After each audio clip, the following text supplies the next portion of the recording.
Delete Facebook account को recover करना बहुत ही आसान है। सिंपली हम अपने ब्राउज़र में जाएंगे। अगर यहाँ पर हम देखें तो हमारे पास जो परमानेंटली डिलीशन का नोटिस आ रहा है, यहाँ पर लिखा हुआ है कि 30 डेज़ तक हम अपना अकाउंट रिकवर कर सकते हैं। यहाँ पर हम अपना पासवर्ड लिखेंगे जो हमारा फेसबुक का था और ईमेल एड्रेस लिख के लॉगिन कर देंगे।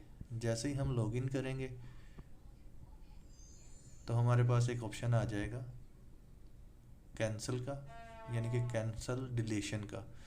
इसका मतलब ये है कि हम अपना अकाउंट जो है उसको डिलीट नहीं करना चाहते, तो हम कैंसिल डिलीशन के ऊपर क्लिक कर देंगे। जैसे ही हम क्लिक करेंगे तो हमारी फेसबुक जो है वो ओपन हो जाएगी और इसकी जो एग्रीमेंट था डिलीशन का वो ख़त्म हो जाएगा।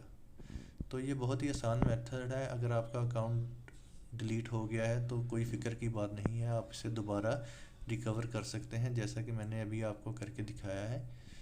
तो बहुत ही आसान मेथड है इसको रिकवर करने का, तो इसी तरह आप इसको रिकवर कर सकते हैं।